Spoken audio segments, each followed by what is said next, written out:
Então, tá bom. Então,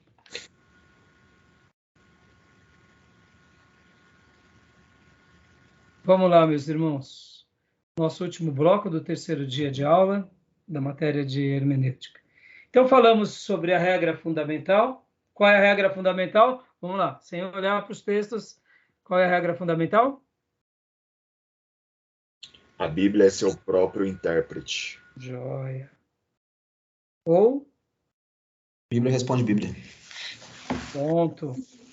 Digam da forma que vocês desejarem, se familiarizarem, mas guardem isso. Primeira regra. Devemos usar do quê? O sentido usual, né? E comum da palavra. Sentido usual e comum da palavra, beleza? Agora, na segunda regra, vamos lá. Segunda regra. Segunda regra.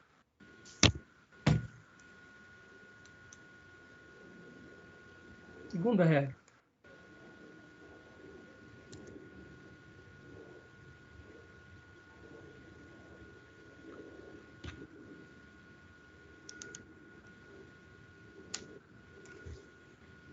Deixa eu ver aqui. Segunda regra. Pode ler para nós, pastor Johnny. É de todo necessário tomar as palavras no sentido que indica o conjunto da frase. Olha só. Lá, lembra que eu falei, destaquem o termo palavras. Usual e comum, mas guardem isso, palavras. Tudo começa por uma palavra. Como que você constrói uma frase? Unindo o quê? Palavras. Palavras. Então, você só tem a frase porque nela você tem palavras. Sem as palavras, você não tem uma frase.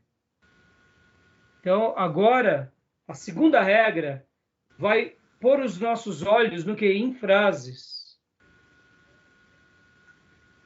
É de todo necessário tomar as palavras no sentido que indica o conjunto das frases.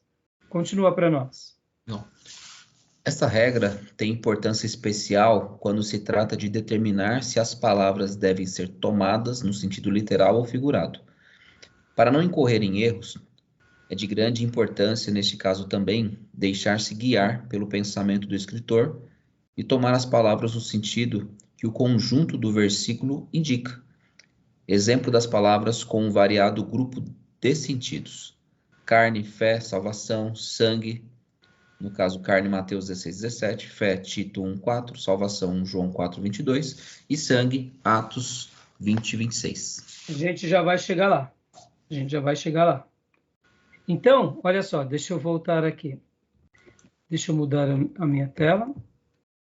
Olha só que interessante. Eu gosto de fazer esses desenhos porque neles vocês vão fixar melhor o que vocês estão aprendendo agora. Parece infantil, simples e de fato até é. Então, olha só, olha aqui que interessante. Primeira regra, palavras no sentido usual e comum. Segunda regra.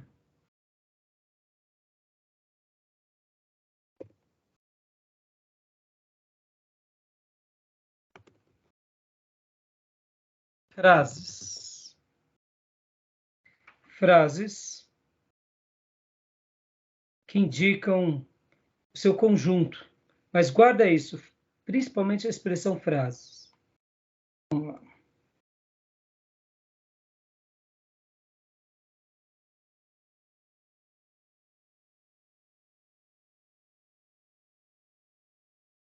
E agora, esse desenho bem simples, mas olha que interessante.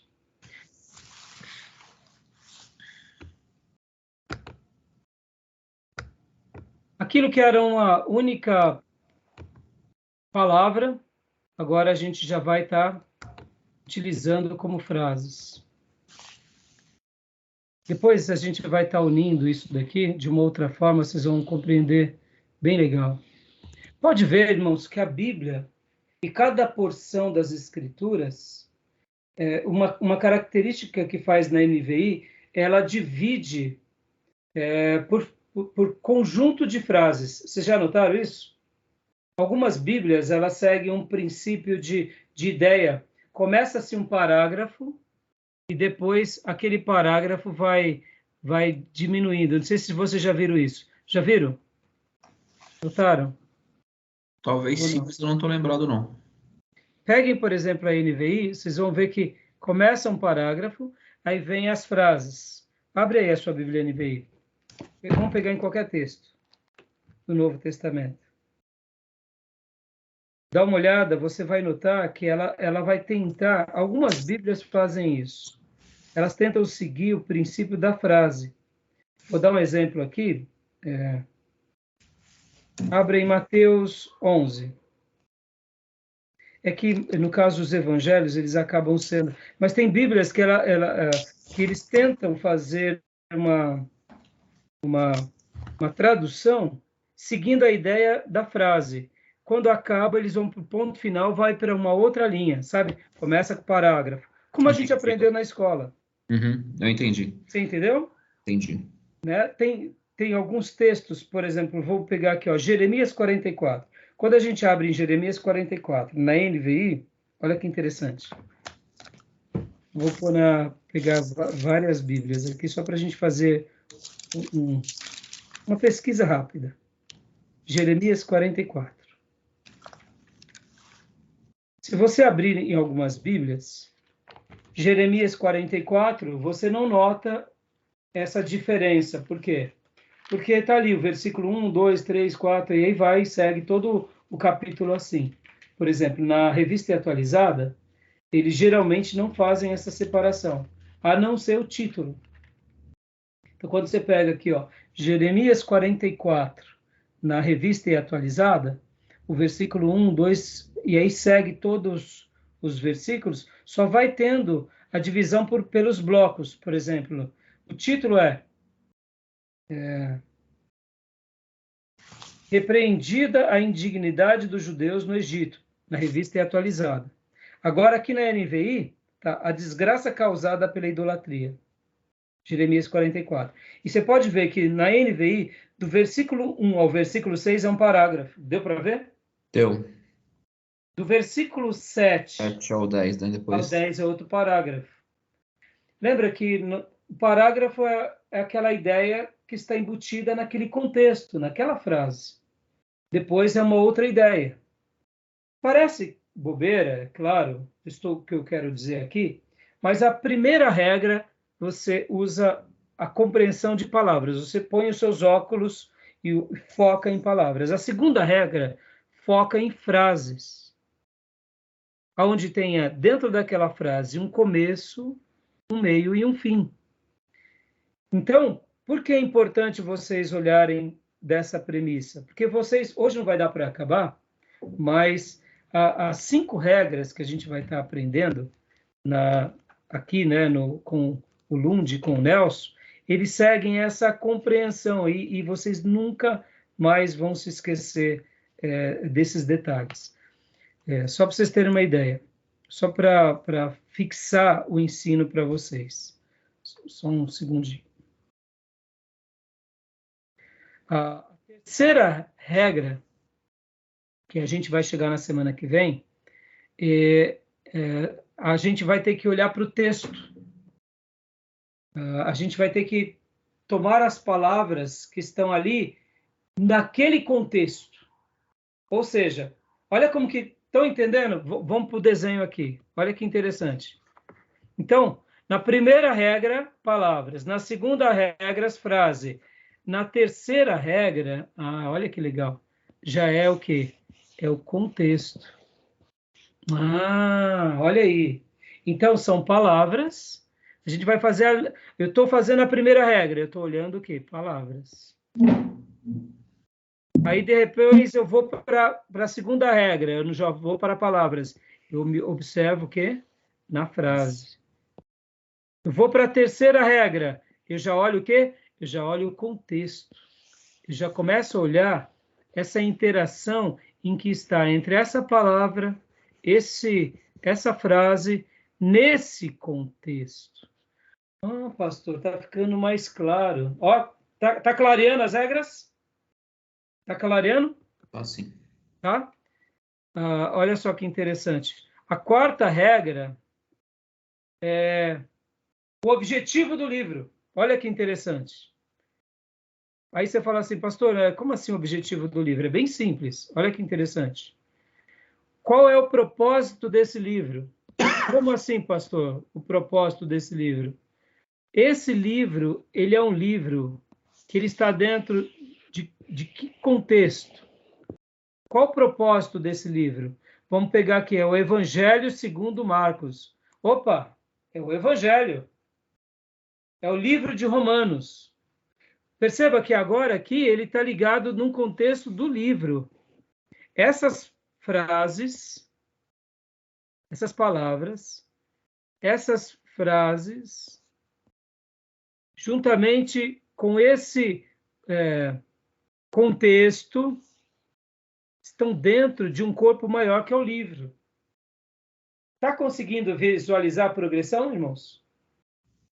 Estão conseguindo? Sim. Inclusive, Por que tudo isso é importante? Porque dessa forma a gente compreende melhor e interpreta de uma forma melhor. Por que é importante essa ideia aqui que eu acabei de falar sobre a questão do livro? Por exemplo, irmãos, se nós pegarmos o livro de Salmos e tentarmos usar o livro de Salmos na mesma perspectiva que a gente usa o livro de Gênesis, você concorda que Salmos tem uma proposta e Gênesis tem outra proposta? Salmos, ele é o quê? É um livro poético. É um livro onde Davi e os demais salmistas se rasgam. Eles usam de poesia, eles usam de canto. Eram uma poesia que era unida ao que a melodia para ser cantada no templo. Dá para a gente pegar a mesma frase, olha que interessante, dá para a gente pegar a mesma frase que está nos Salmos e usar no livro de Moisés, no contexto de Moisés. Estão entendendo o que eu quero dizer? O livro de Moisés é um livro de lei. Pentateuco é um livro de lei. Já Salmos é poesia. Tudo é revelação sagrada. Mas o contexto do livro, o objetivo do livro é outro.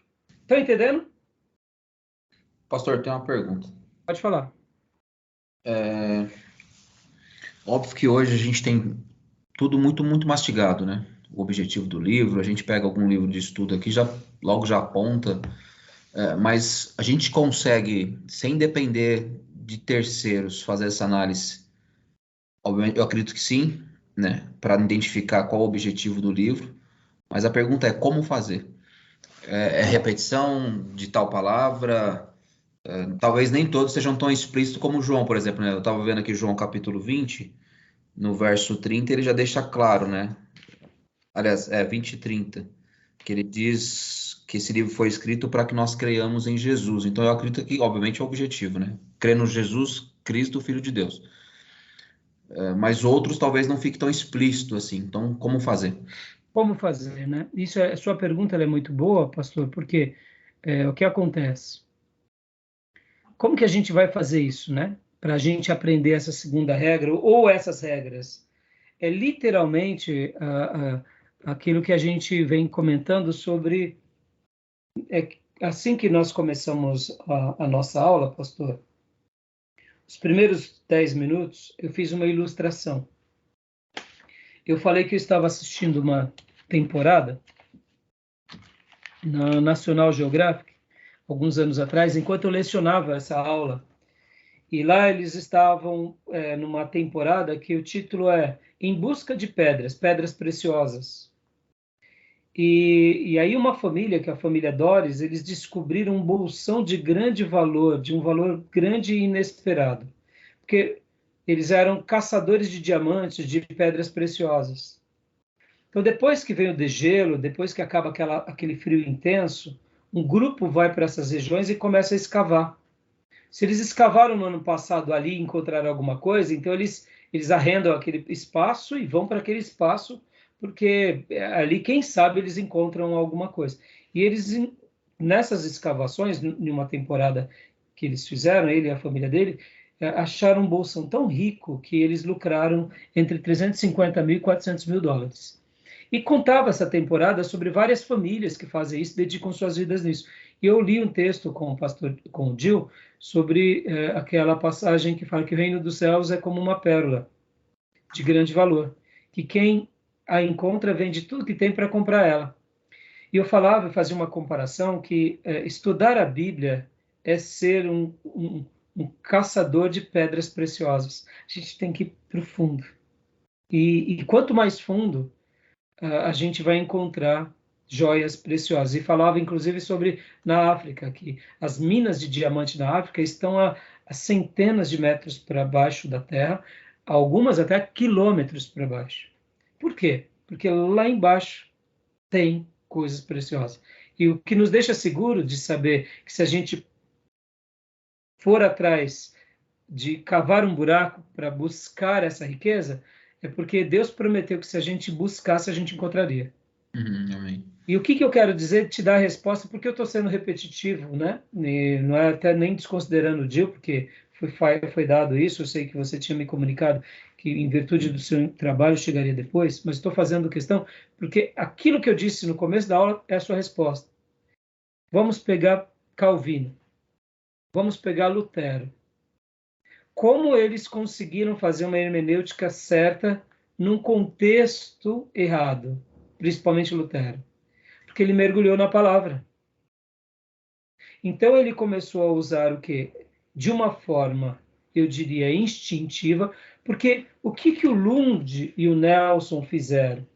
Eles pegaram, na realidade, o princípio de interpretação de qualquer coisa. Se você está estudando engenharia, ou arquitetura, ou direito, ou vamos pegar que está estudando literatura, como que você vai fazer uma boa lição de casa em literatura?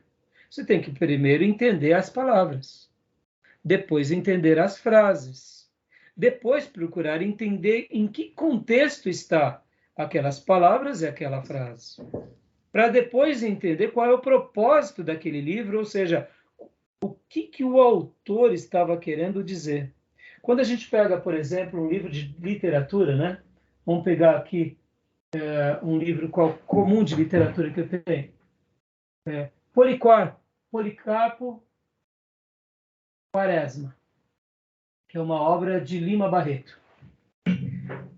Para eu entender essa literatura Policarpo Quaresma, do Lima Barreto, eu vou ler o livro, começando a tentar entender cada palavra, em cada frase, naquele contexto, no propósito daquela obra literária. O que o Lund e o Nelson colocou para nós de uma forma simples é: não dificulte a interpretação da Bíblia. Siga o padrão da vida. Por isso que eu comecei falando que como que nós aprendemos e fomos alfabetizados? Primeiro, o alfabeto. A distinção entre consoantes e vogais. E depois construção de palavras, e depois o entendimento de frases. Frases no seu sentido, palavras e frases no sentido usual e comum, tomando cuidado com o quê? Com aquelas questões que não são literais. Pode ver que esse é o padrão da vida. E esse foi o padrão pelo qual Deus se revelou a nós. Por isso que Deus ele se comunica de uma forma clara. E aí, agora, te dando a resposta, em cima de tudo que eu falei, usando aqui esses caçadores de pedra preciosa e honrando Lutero e Calvino. O que Lutero fez? Lutero foi e mergulhou aonde? Na palavra. Ele foi na palavra de Deus e começou a ver que as práticas religiosas dos seus dias era diferente dos ensinos da palavra. E aí, o que ele fez? Ele estudou o texto literalmente no seu idioma, depois ele teve o privilégio de ir no original, atestar se aquela tradução estava correta. E ele viu que mesmo no original, ou mesmo na língua corrente dele, quando comparava o ensinamento sagrado com as práticas da igreja e as doutrinas que a igreja estava vivendo, estavam totalmente desconexas. Por isso que ele viu que a solução que iria facilitar o processo no crescimento de cada irmão da sua paróquia, da sua igreja, era o quê? Ter a Bíblia na sua mão.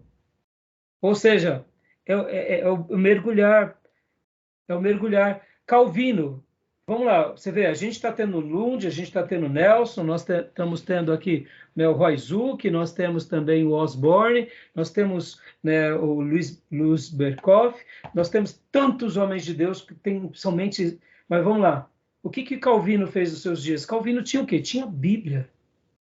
E gastava tempo com as Escrituras, repensando dentro do quê? Desse princípio básico, dessa regra básica, que a Bíblia interpreta ela mesma.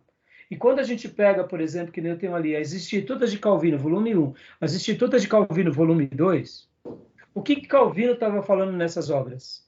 Eu já mostrei para vocês as Institutas que eu tenho? Não? Deixa eu pegar aqui rapidinho.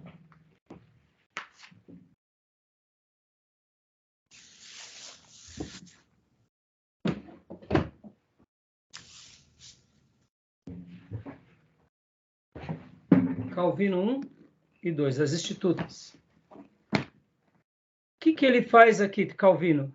É a primeira teologia sistemática. Quando você começa a acompanhar a obra de Calvino, sabe no que nós aprendemos em teologia sistemática? Ele vai por tópico. Só para vocês terem uma ideia, eu abri aqui no índice. No livro 4 de Calvino, ele trata sobre eclesiologia.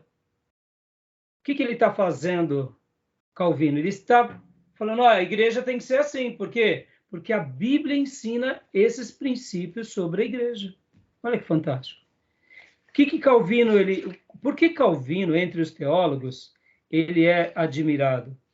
É porque, de fato, Calvino, ele pega tudo que Lutero fez, que foi um monstro. Pense assim, irmãos, Lutero foi o João Batista da Reforma, entendeu? Ele vai lá, arranca os tocos, ele arranca tudo, ele sai destruindo tudo. Ele coloca a cabeça dele na guilhotina. Responder a sua pergunta, como que a gente faz? É o exercício com a palavra. É a devoção à palavra. Lembra que nas aulas anteriores, como que a gente se faz uma leitura da Bíblia? Um espírito dócil, um coração humilde, reconhecendo que a Bíblia é a palavra de Deus. Porque tudo começa dessa pureza e dessa simplicidade. Por isso que nós não precisamos de filosofia para entender a Bíblia. Por isso que nós não precisamos de arqueologia, no sentido assim, ferramentas. Não é que ele não precisa da arqueologia, me entenda. Eu estou querendo dizer assim, nós não precisamos de engenharia quântica para entender a Bíblia. A Bíblia tem que ser entendida pelos óculos da fé. Aí a gente vai pegar isso, vai ler, e aí a gente vai usar, sim, a arqueologia para compreender melhor, a geografia para compreender melhor. Mas, por que, voltando aqui a responder sobre Lutero e Calvino? Lutero foi o João Batista, que arrancou os tocos de uma igreja que tinha se desviado. Mas ele não foi o único, é que os outros morreram. João Knox, Savonarola e tantos outros homens de Deus na história da igreja morreram, não tiveram chance. Ele faz a reforma, publica a Bíblia aqui.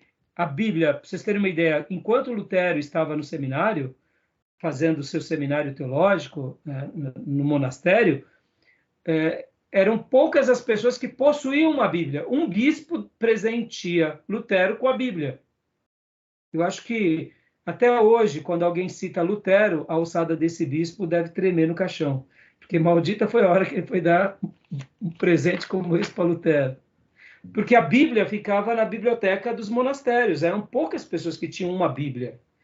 Então, Lutero, ao conhecer a Bíblia e ao ver a Bíblia, que o que a igreja fazia era diferente do que a Bíblia ensinava, ele começa a fazer essa revolução, começa a ensinar Bíblia, como outros no passado fizeram e morreram.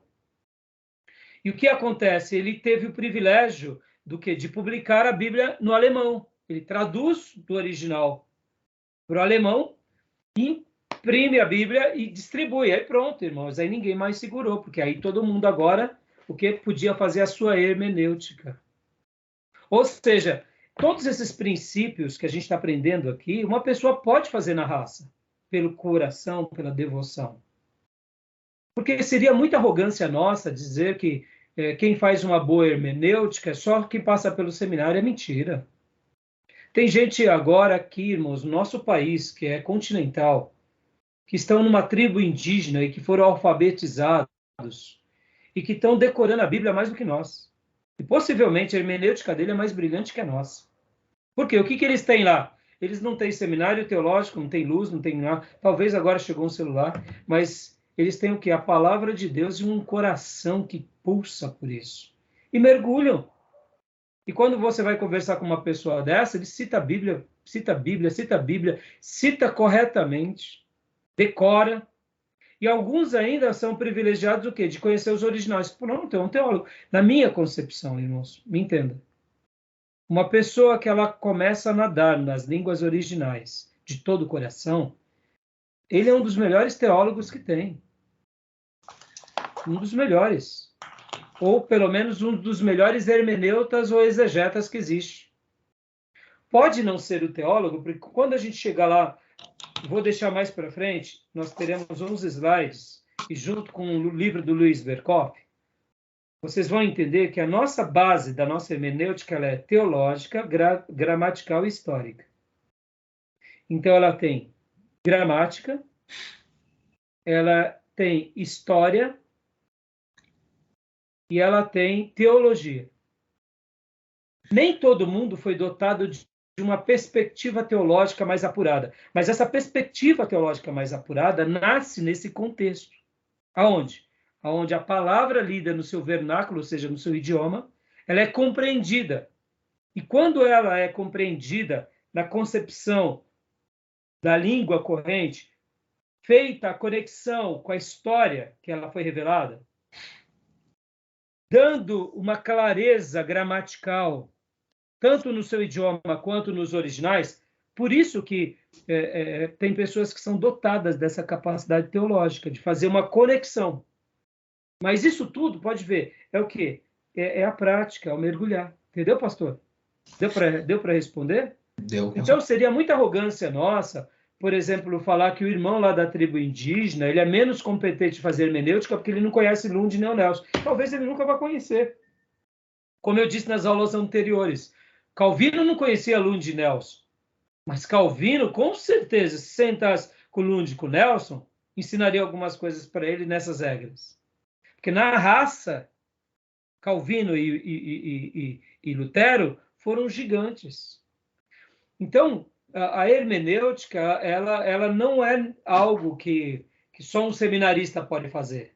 É um estudioso devotado. Uma pessoa que realmente tem essa devoção e estuda, dedicando o seu lado espiritual e o seu lado racional, consagrados a Deus, com certeza ele já está aprendendo a fazer uma boa hermenêutica, na raça. E, como eu disse, seria muita arrogância nossa achar, porque a gente leu uns livrinhos, a gente é melhor do que muitos irmãos. Sejamos honestos, irmãos. O que me apaixona na vida do dia a dia da igreja é ver um crente consagrado. Um crente consagrado, ele tem um temor a Deus, um temor à palavra. Um texto para ele é o suficiente. Enquanto um teólogo desviado, meu irmão, você pode botar livro, construção racional. O teólogo desviado é o endemoniado mais sagaz que tem. Por quê? Porque ele usa a palavra em benefício próprio, é um atribulado.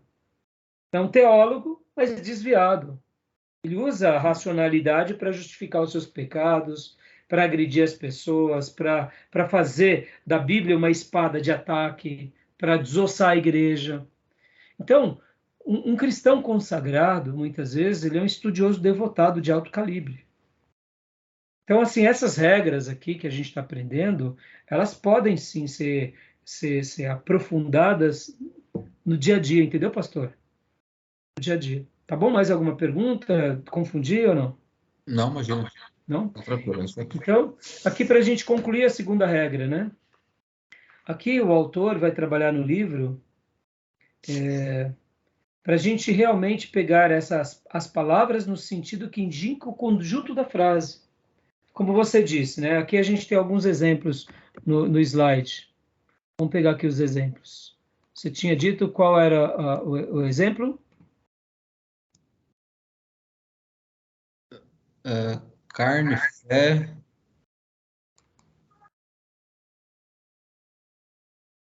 Carne, fé, salvação e sangue. Vamos ler rapidinho, né?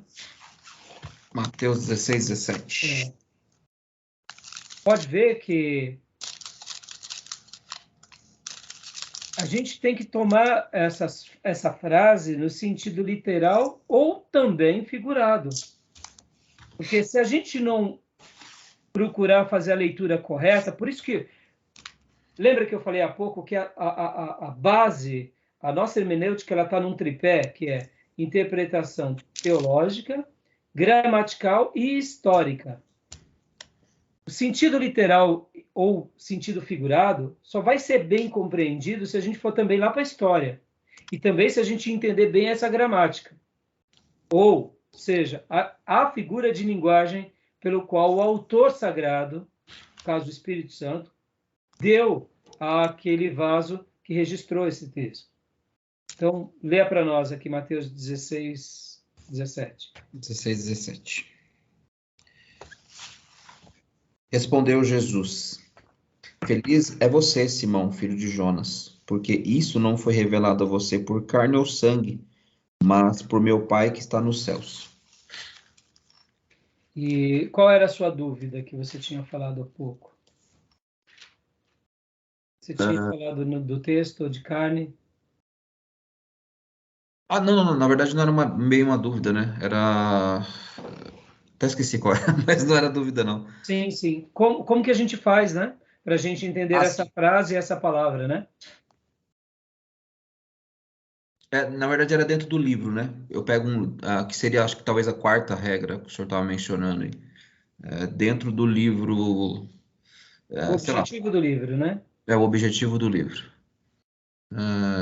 E aí eu mencionei até João, né? João, o livro de João, o Evangelho de Jesus segundo João. Para mim está claro o objetivo, até porque ele faz menção praticamente no fim do livro, né? No capítulo 20, ele faz menção lá do objetivo de ter escrito o livro.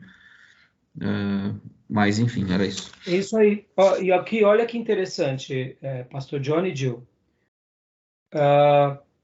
O objetivo do livro, a gente também pode fazer esse mesmo apanhado aqui, ó. Olha que interessante. Olha que interessante. Muitas vezes, olha só, o amarelo aqui é o objetivo ou desígnio do livro. Vamos imaginar que aqui nesse desenho, a gente está tratando de livros do Novo Testamento. Então, olha só, o desígnio do Novo Testamento é diferente do desígnio do Velho Testamento, concorda? Sim. O propósito do Novo é diferente do propósito do Velho, né? Ou seja, olha que interessante. Quando a gente pega aqui o Novo e pegamos o Antigo Testamento, o Antigo Testamento tem uma conotação... Não, fiz errado. Aqui.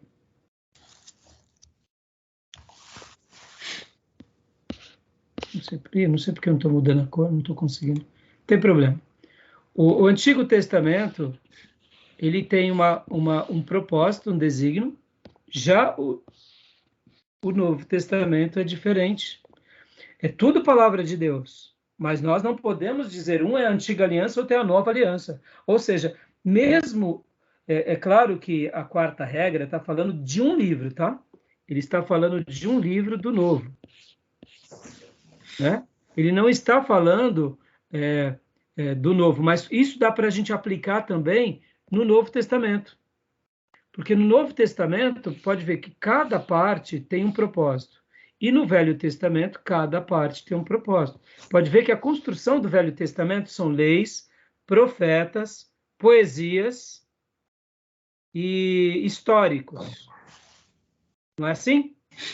O Novo Testamento é evangelhos, histórico, que é Atos, cartas gerais, cartas paulinas, cartas pastorais, cartas petrinas, e depois vem revelação.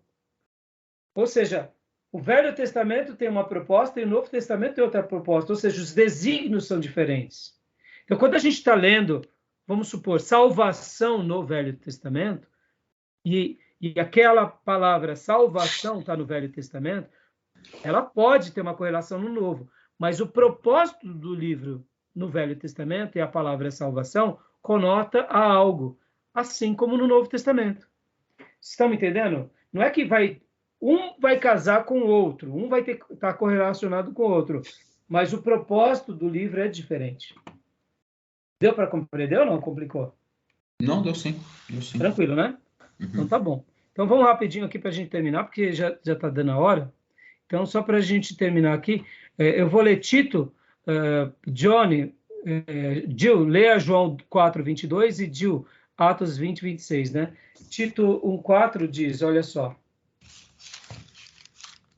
A Tito, meu verdadeiro filho em fé, comum, graça e paz da parte de Deus e de Cristo Jesus, nosso Senhor. Tito 1,4.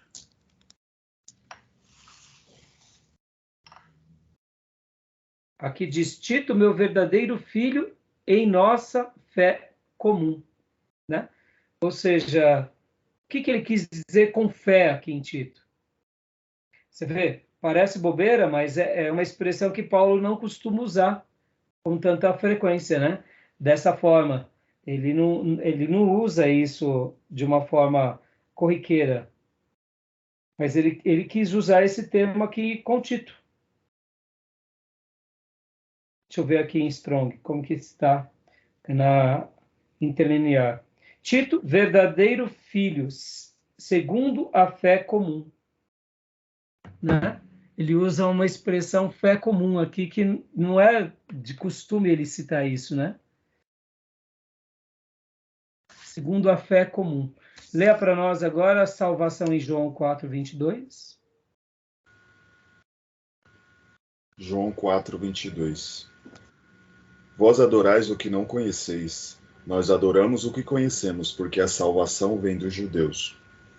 Então, você vê aqui, Jesus está usando uma palavra salvação que é muito notada no Velho e no Novo Testamento, mas ele deixa uma palavra bem contundente, que a salvação vem dos judeus.